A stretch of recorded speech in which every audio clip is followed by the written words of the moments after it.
Welcome back. Elon Musk taking aim at President Trump's big, beautiful bill. It faces a lot of opposition from Republicans in the Senate. Musk posting on X, "I'm sorry, but I just can't stand it anymore. This massive, outrageous, pork-filled congressional spending bill is a disgusting abomination. Shame on those who voted for it. You know you did wrong. You know it." Well, the White House just responded a moment ago in the briefing. Take a listen. The president already knows where Elon Musk stood on this bill. It doesn't change the president's opinion. This is one big, beautiful bill, and he's sticking to it. All right, let's bring in Fox Business correspondent Gerri Willis, author of a brand new book out called Lincoln's Lady Spy Master. We're going to talk about it. And Fox Business anchor David Asman. David, we talked about this last week. Yeah. This is hardly like the first time that Trump and Musk have had a spat over policy. So it's unsurprising in that respect. What is surprising, I would argue, is like how openly he is showing his anger. Well, I would argue that had Trump not spent 4 years already inside the swamp known as Washington, D.C., inside the Beltway, that he probably would have said the same thing about this bill, because a business person who's used to getting things done efficiently could only look at this bill and say it's the most inefficient piece of crap I've ever seen. I mean, it really is a horrible, horrible bill when you think of all that stuff that the politicians shove into it. At the same time, you have to think of what is worse for Republicans. And what would be worse for Republicans is if the tax cuts from 2017 time out and they end up with a tax increase on their watch, which would mean they would lose the midterms, and the Democrats would be totally in charge, or at the very least stop every single thing that Donald Trump wants to do. Ronald Reagan wrote something about deficits in 1984. He said, "The problem is not the size of the deficit, it's the size of the government's claim on our economy." And the claim on the economy right now of the deficit is about 6% as a ratio of the deficit to GDP. President Reagan had a deficit about the same, about 6% of the GDP in 1983. By the time he left, after all his tax cuts kicked in, it went down to 3.1% of GDP. It was cut in half.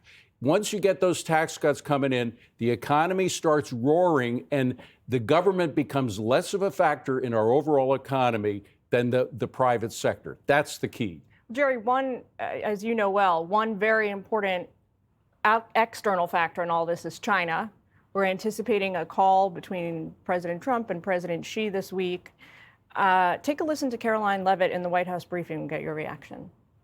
This letter was simply to remind these countries that the deadline is approaching and the president expects good deals, and we are on track for that.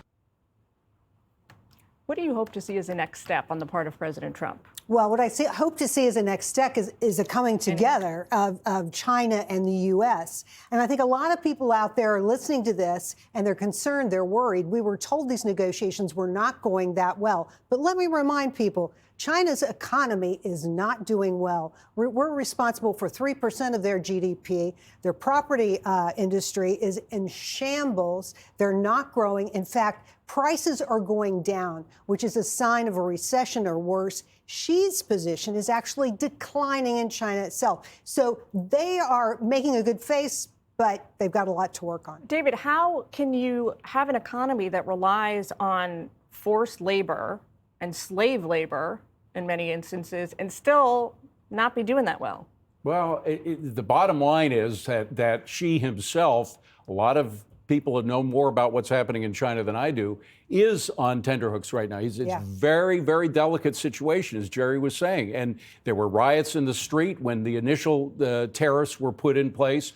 Right now, Donald Trump is Xi's lifeline. I mean, his delay of the implementation of these tariffs is perhaps stopped an actual revolt against Xi from taking place. He's already losing members of the military that were on his side.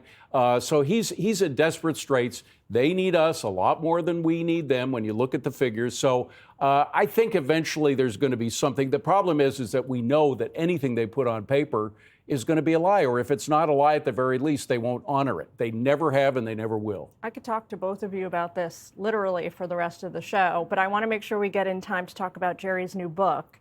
It's something I'm personally very excited about. Take a look at this. Here's the cover. Looks beautiful. Lincoln's Lady Spy Master. Gerri, tell us all about it. So this is the story of a Southern belle who became a Union spy master. She was a society lady, knew everybody in Richmond, Virginia, which was the capital of the Confederacy, and she used her power and her money to steal secrets from people she already knew. If she couldn't steal them, she bribed people. She became the most important spy master in the war, according to historians, more important than any other spy master on the Union side or even on the side of the Confederates. She developed a ring of people from slaves to free blacks, Germans who lived in Richmond, Virginia as trade people, and locals who were Unionists. It wasn't like support for the Confederacy was unanimous. Amazing story. The ladies were there all along throughout American history. You just had to look for them to tell their stories. To see the movie. I know. This is made for a movie. To be. I know. From your lips, David. Someone call Fox Nation. All right. Thanks, guys, for joining us. Thank you. Hey everyone, I'm Emily Campagno. Catch me and my co-hosts Harris Faulkner and Kaylee McEnany on Outnumbered every weekday at 12 p.m. Eastern, or set your DVR.